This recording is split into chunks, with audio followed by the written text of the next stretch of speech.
Cruzar la calle. ¿Les parece ese un título adecuado para un sermón? No pareciera, ¿verdad?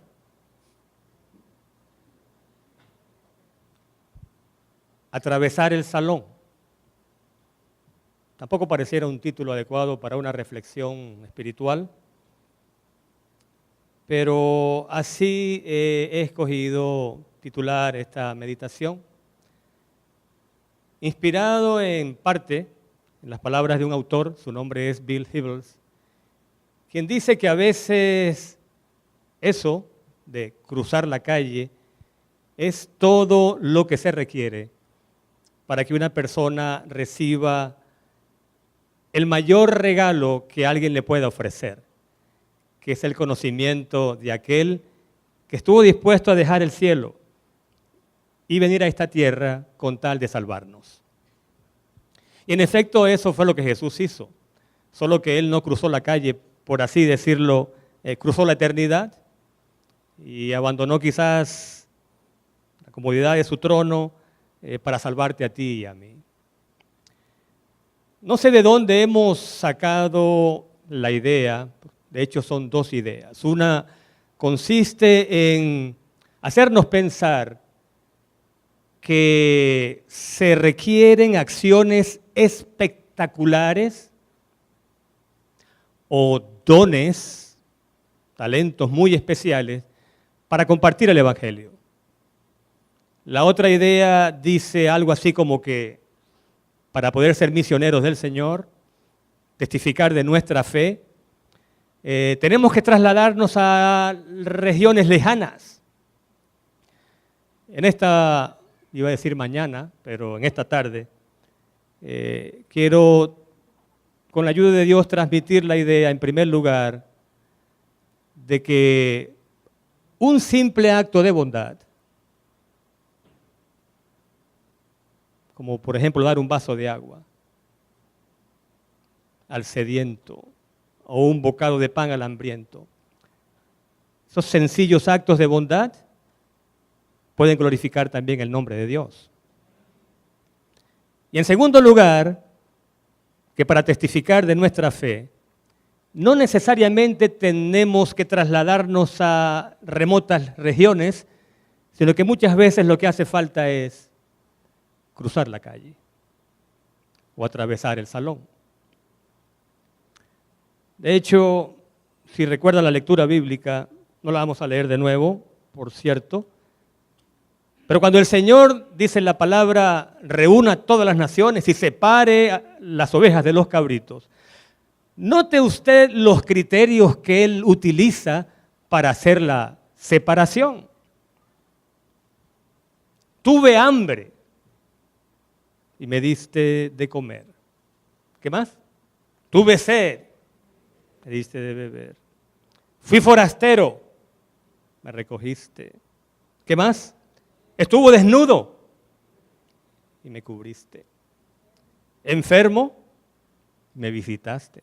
En la cárcel y viniste a mí. ¿Qué hay de extraordinario allí?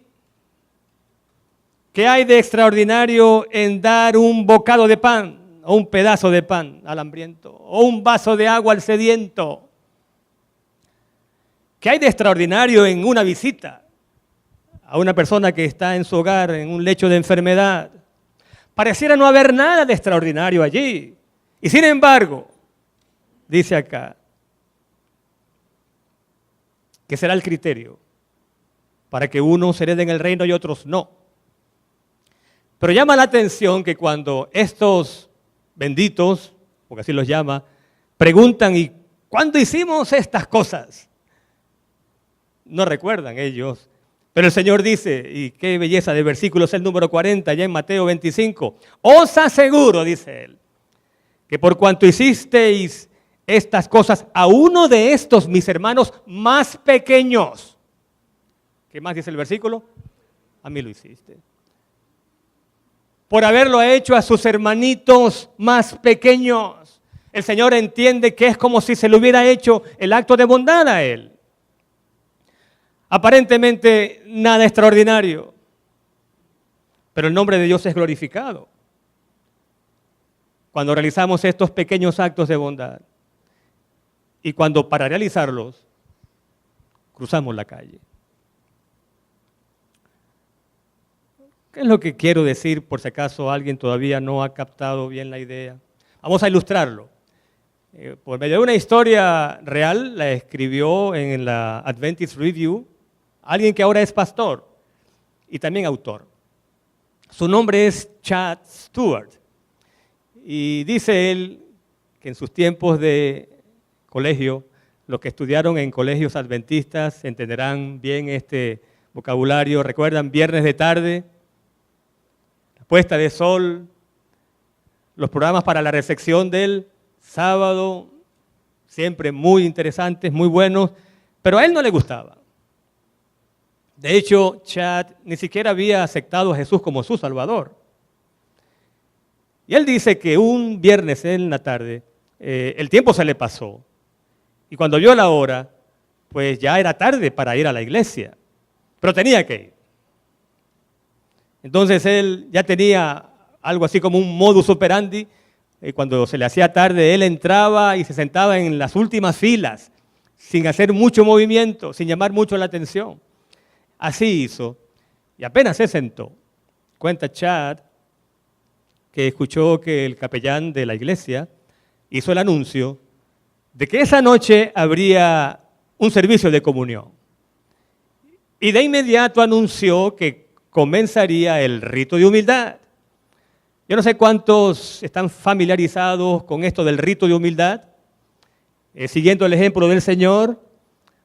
Miembros de la iglesia, hombres con hombres, mujeres con mujeres, se lavan unos a otros los pies, siguiendo el ejemplo de aquel momento cuando nuestro Señor, antes de partir el pan y repartir el vino, lavó los pies a sus discípulos. Pero a él no le gustaba esto de estar lavando los pies a otros. Y tampoco que le lavaran los pies a él. Entonces él, mirando hacia los lados, preparó su salida, es decir, su huida. Dice que ya estaba casi listo, fuera de la vista de todos, cuando sintió un brazo o una mano que lo agarró por el brazo. Y entonces, sorprendido, voltea. Y un compañero de estudios, que de paso a él no le caía muy bien, de nombre Javon, le dice a Chad, ¿quieres que te lave los pies? Y dice él en el artículo que él no sabe todavía por qué él dijo que sí. Porque no le gustaba eso de participar en el rito de humildad, y mucho menos con un estudiante, compañerito, que le caía pesado. Pero él dijo que sí.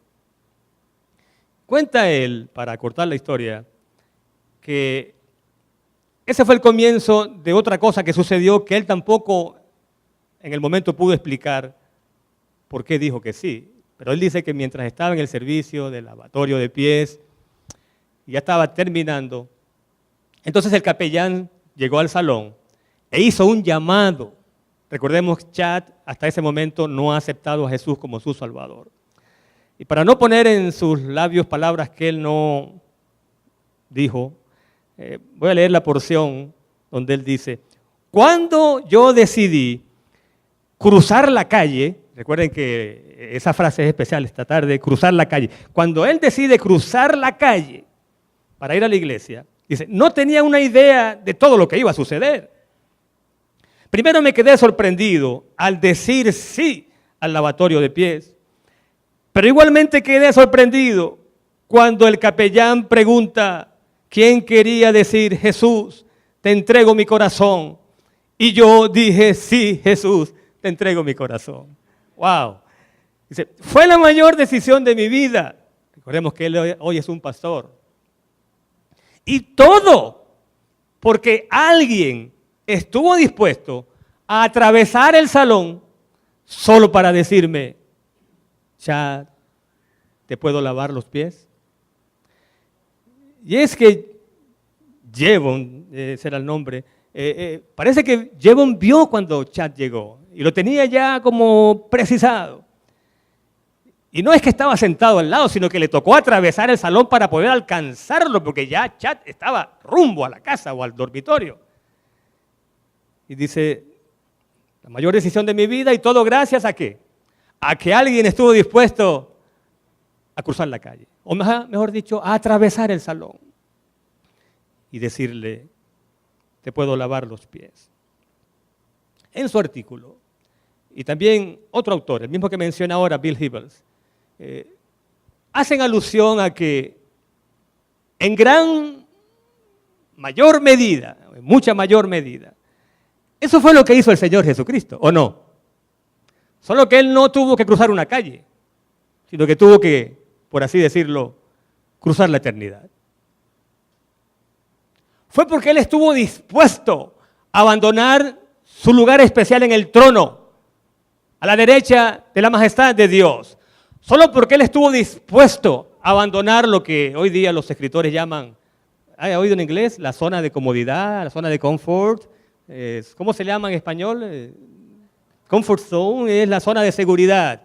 Estuvo dispuesto a abandonar esa zona de seguridad y de comodidad para entrar en la zona de lo desconocido. En una tierra, en un planeta donde solo le esperaba sufrimiento, humillación, dolor. Pero estuvo dispuesto. ¿Dispuesto por qué? Porque solo así podía salvarte y podía salvarme. Y en esta hora, para ilustrar el punto, voy a mencionar, entre tantos, al menos 2 ejemplos, en los que el Señor Jesús no solamente cruza la calle, sino que cruza algo así como un umbral en el cual solo había barreras, pero barreras de prejuicio, que muchas veces son más difíciles de cruzar. Muros, murallas, que ningún rabino de su tiempo se atrevía a derrumbar, porque simple y sencillamente era marginado. Muchas veces era totalmente puesto a un lado. Y yo he escogido entre todos los ejemplos 2 personajes, y ustedes me van a ayudar a decir cuáles fueron esas barreras. El primero de ellos, Zaqueo. A ver, Zaqueo, ¿quién era él? ¿Y qué función u oficio ejercía? Zaqueo era cobrador de impuestos. ¿Y puede alguien decirme, aunque parece así a simple vista, cobrar impuestos, bueno, una función respetable? ¿En qué concepto tenían los judíos de la Palestina del primer siglo a los cobradores de impuestos? A ver, ¿qué pensaban de ellos? Que eran ladrones, traidores, 2 cosas diferentes. Ladrones porque se enriquecían con el sueldo de un trabajo aduanal. De paso, no han cambiado mucho las cosas hoy día.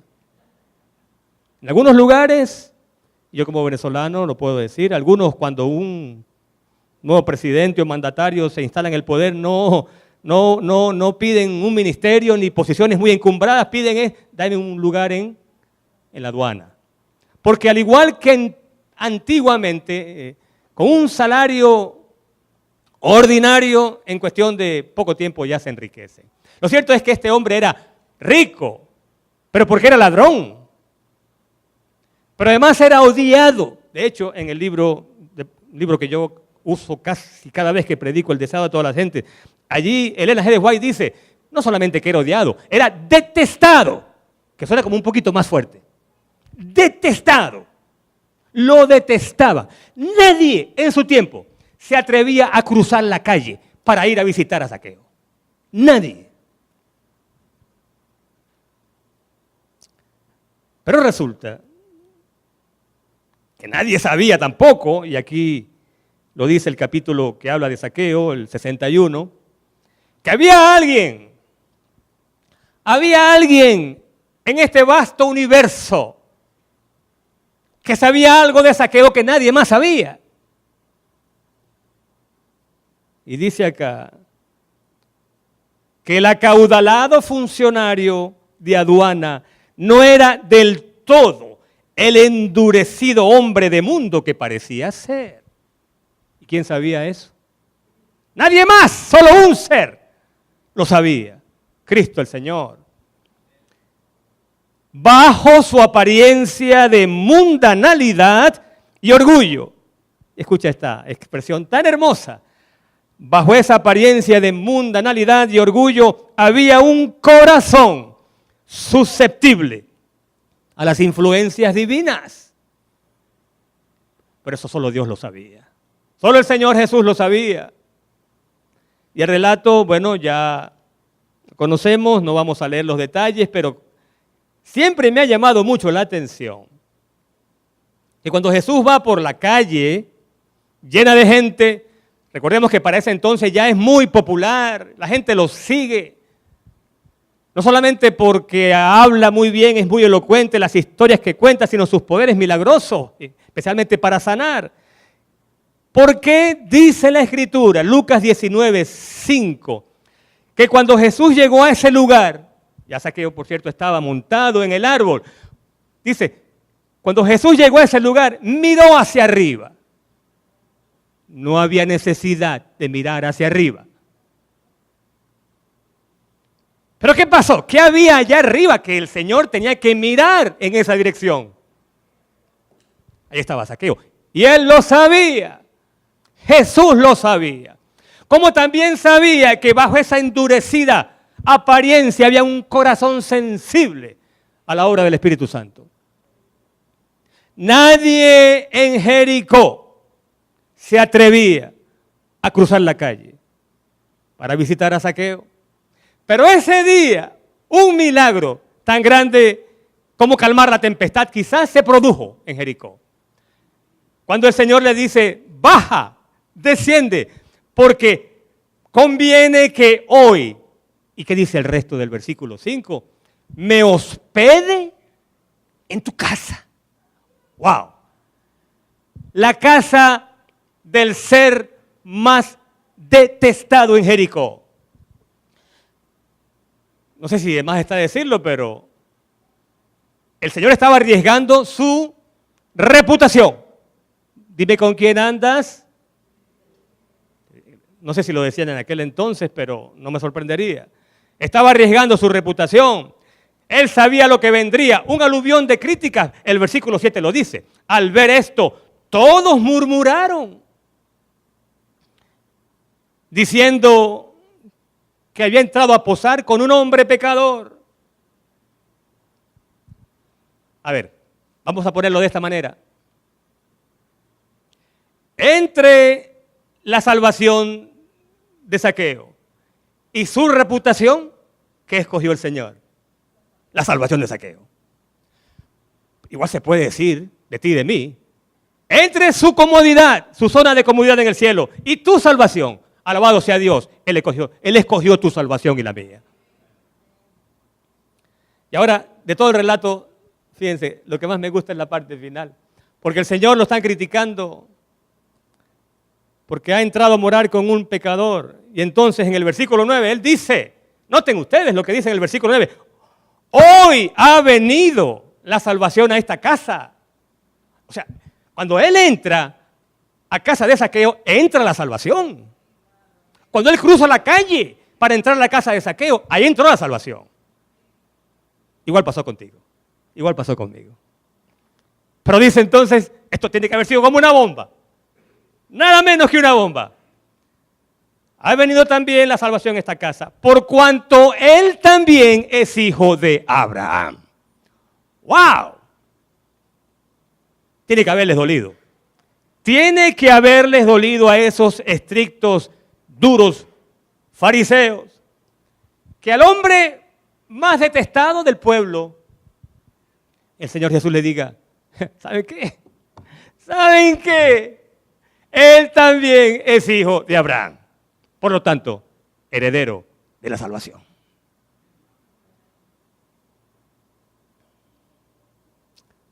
¿Y por qué? Versículo 10. Porque el Hijo del Hombre vino a buscar y a salvar lo que se había perdido.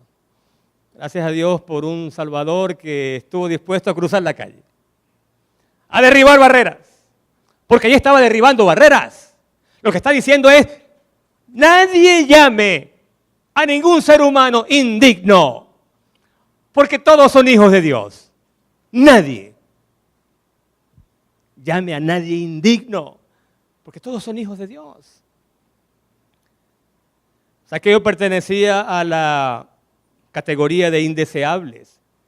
No sé si han leído algo al respecto, pero abro un pequeño paréntesis, consciente de que el reloj está en contra, para decir que en el tiempo de Jesús, la Palestina del siglo I, los cobradores de impuestos, las prostitutas, los ladrones, los criminales, todos formaban parte de la misma clase social. Ahora, un cobrador de impuestos en la misma categoría de una prostituta, no pareciera justo, ¿verdad? Y sin embargo, había una clase socioeconómica, vamos a decirla así, llamada la clase de los pecadores, y los cobradores de impuestos formaban parte de esa clase. Lo que Jesús está diciendo aquí es, ningún ser humano ha caído tan bajo que yo no esté dispuesto a cruzar la calle para salvarlo. Wow. Bueno, el segundo ejemplo tendré que limitarlo a algunos detalles nada más, porque ya también lo conocemos muy bien, es la mujer samaritana. Lo conocemos todos, ¿verdad? La mujer samaritana. A ver, ¿qué horario del día era aproximadamente cuando ella fue a buscar agua al pozo de Jacob? Mediodía. Óigame, mire, camine usted media milla, a veces menos, en esta temporada, por las calles de aquí de Miami, del Doral, y usted sabrá lo que significa el sol de la Florida. Resulta que ese pozo de Jacob no estaba a la vuelta de la esquina. Esta mujer vivía en una ciudad, bueno, llama ciudad, era un pueblo, Sicar. El comentario bíblico adventista dice que es la moderna Ascar, y Ascar estaba a 1 milla del pozo de Jacob. Mejor dicho, el pozo de Jacob estaba a 1 milla al sur de Ascar. O sea, ¿cuánto tenía que caminar ella? A ver, ¿cuánto tenía que caminar? 1 milla para ir, 1 para regresar. Al sol del mediodía. Y uno se pregunta, un momentito, ¿y es que no había agua donde ella vivía? Claro que había agua. ¿Y por qué escoge la hora del mediodía? Oh, a esa hora nadie iba. A esa hora ella evitaba, y en ese lugar, encontrarse con, en cada pueblo hay gente chismosa, y resulta que en el lugar donde ella vivía, las mujeres se reunían a recoger agua temprano y aprovechaban el momento de reunión para encontrarse y, digámoslo elegantemente, socializar. No estoy, mucho cuidado. Es que es verdad, se encuentran las amigas, igual los amigos también, los hombres lo hacemos. Cuando nos encontramos, ¿qué hacemos? Nos ponemos al día, nos actualizamos. Y en medio de la socialización, algunos chismes corren. Ella no quería ese encuentro. ¿Por qué no quería ese encuentro? Porque ella había tenido una colección de esposos y quien ahora estaba con ella tampoco era su marido. Era el chisme del pueblo. Pero dice el relato allá en Juan capítulo 4, y esta parte, sí, qué significativo es que diga el versículo 4 de Juan 4. Y Jesús tenía que pasar por Samaria. ¿Tenía que pasar? ¿Tenía que pasar por Samaria el Señor? No tenía que pasar. No tenía que pasar. De hecho, ningún judío que se llamara y se respetara como judío, si tenía que ir, porque él dice aquí que Jesús tenía que salir de Judea e ir a Galilea. Imagina el mapa. Judea en el sur, Galilea en el norte. Si usted ve el mapa de aquella época, Samaria está en todo el centro. La ruta más corta, más directa para ir de Judea a Galilea, atravesaba por Samaria. Pero ningún judío tomaba esa ruta, que de hecho tomaba 3 días. ¿Saben qué preferían? Preferían dar todo un rodeo por el Jordán para no pasar por Samaria. Pero de esa manera demoraban 6 días. Y sin embargo, preferían un viaje de 6 días en comparación con un viaje de 3 días, con tal de no pasar por Samaria. Porque esa era la ciudad donde habitaba una raza odiada por los judíos. Y no hay tiempo para entrar en detalles. Pero Jesús, él tenía que pasar por Samaria. y tenía que estar allá al mediodía y sentarse bajo el sol caliente del mediodía, sediento, a esperar que llegara una hija suya que no era nada querida ni amada en la localidad. Y ya conocemos el resto de la historia, ¿verdad? Él no ofrece el agua, sino que pide agua, porque tiene un agua mucho más grande, preciosa, que darle, que es el agua de la vida, que es Él. El Señor muestra por estos ejemplos que está dispuesto a hacer lo que sea necesario, cruzar cualquier calle, derribar cualquier barrera, con tal de salvar por lo menos un alma para el reino de los cielos. Miren, y en este caso la barrera, en el caso de Zaqueo ya la mencionamos, pero aquí no la hemos dicho, ningún rabino que quisiera el respeto de la comunidad hablaba en público con una mujer. Prohibido totalmente. Y mucho menos con esta mujer. De nuevo, entre su reputación y la salvación de una criatura, ¿qué prefirió él? La salvación de la criatura. Bendito sea el nombre de Dios. Alabado sea el nombre de nuestro Señor. Porque Él estuvo dispuesto a cruzar la calle. Y ya sabemos cuánto le costó. Porque no fue una travesía, un paseo agradable, objeto de todo tipo de humillaciones, maltrato. Y sin embargo, hasta el final llegó. Y hoy estamos aquí. Escucha bien. Hoy tú y yo estamos aquí. Porque Él cruzó la calle. Y se mantuvo hasta el final. Porque solo así podía salvarnos.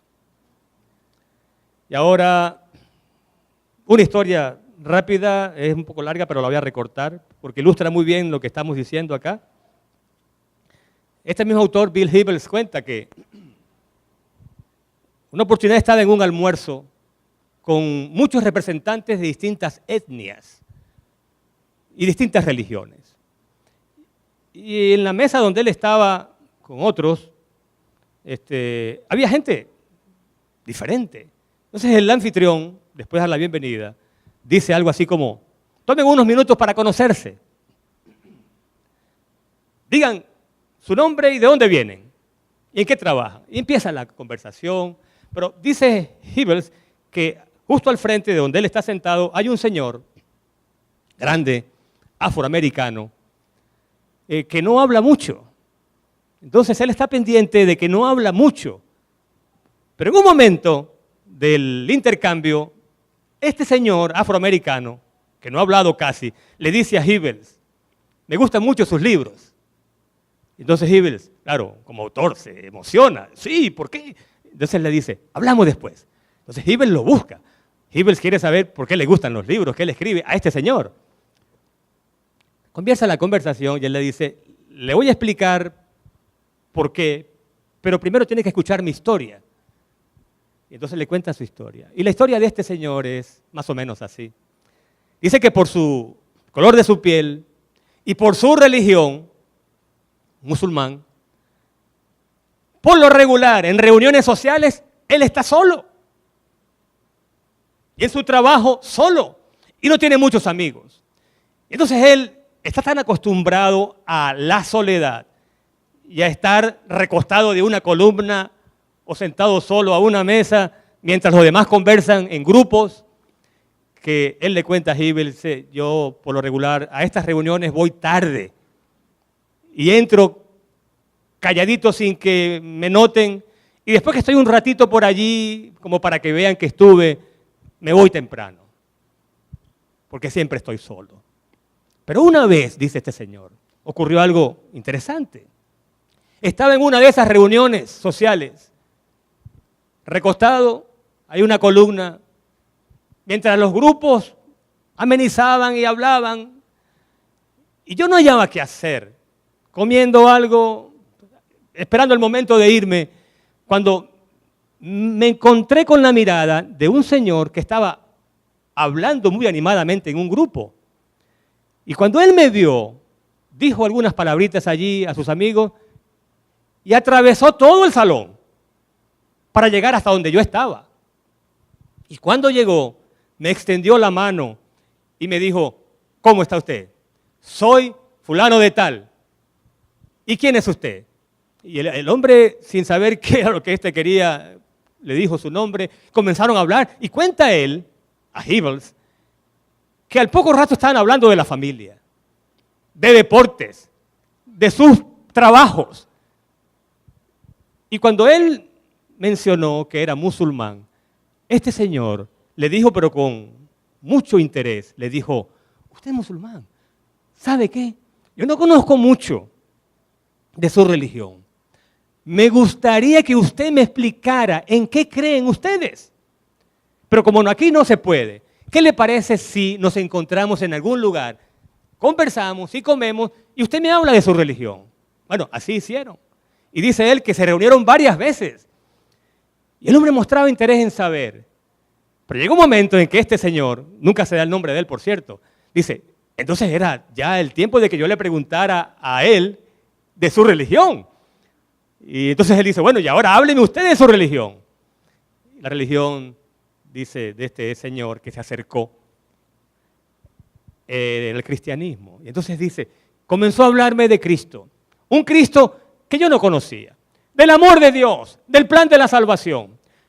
Fueron varias reuniones, pero este hombre hablaba de Jesús de una forma que parecía que estaba mirándolo en ese momento. ¡Qué amor, qué pasión, qué gratitud! Me hablaba de Jesús de una forma que yo nunca había escuchado. Y cuando yo le preguntaba, me respondía en forma sencilla. Y cuando no sabía, me decía, voy a averiguar. Luego, ¿cuál es la respuesta? Y cuando nos reunamos de nuevo, yo te voy a explicar. Y dice él, de nuevo recortando la historia, que después de varias reuniones, un día llegó a su casa y comenzó a pensar en ese Jesucristo, en comparación con el Dios que sus padres le habían enseñado a él. Entonces dice que ya no aguantó más.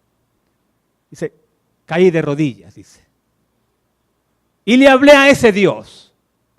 Y le agradecí por el Hijo que envió. Y por todo lo que Él hizo por salvarme. Y le pedí el perdón de mis pecados. Wow. Dice, y al final le dije, Jesús, te entrego mi corazón. Dios. Y entonces le dice a Hibbles, que está escuchando la historia, le dice, y todo esto cambió mi vida. Ahora mi familia está conociendo también de ese Jesús. Y todo porque ese hombre que no me conocía, me vio solo. Y entonces decidió atravesar el salón para llegar hasta mí y ofrecerme regalo de la salvación.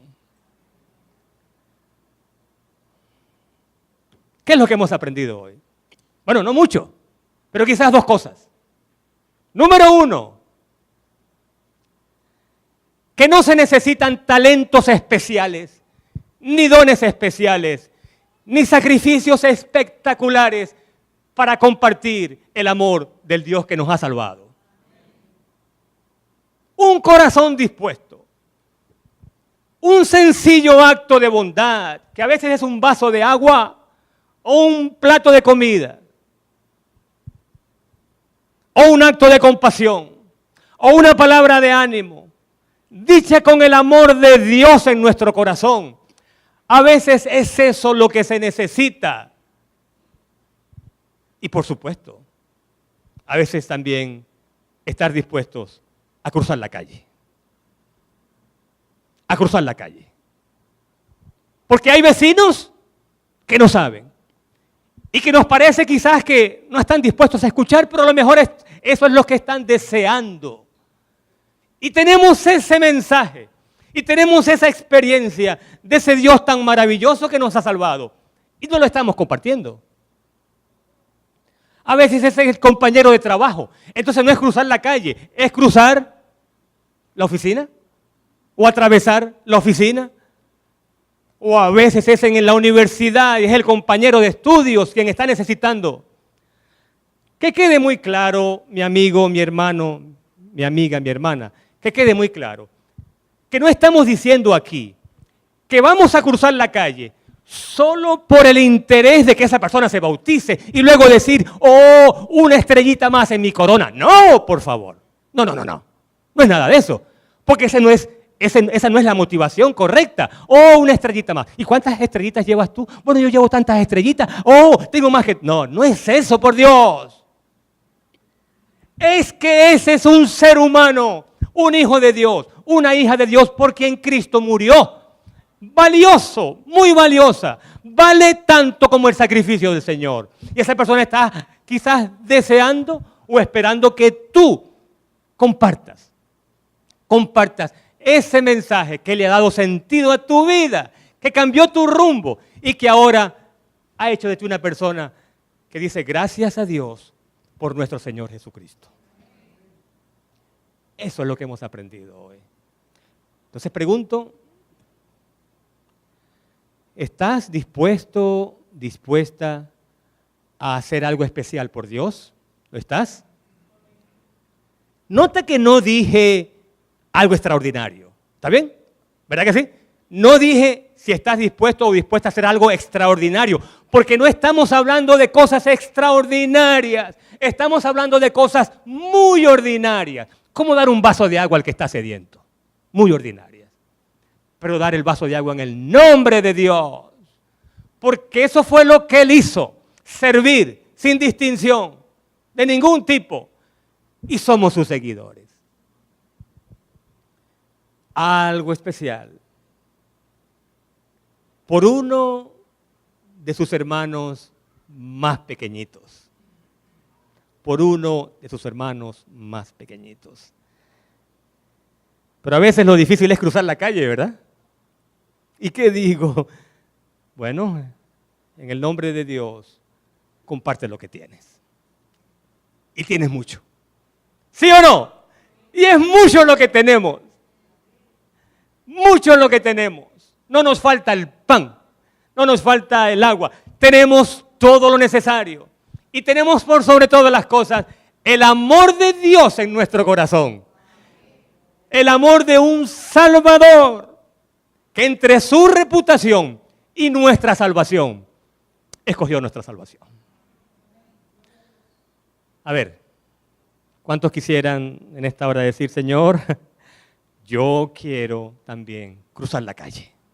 A ver, que Dios nos bendiga a todos, para la honra de su nombre. Amén.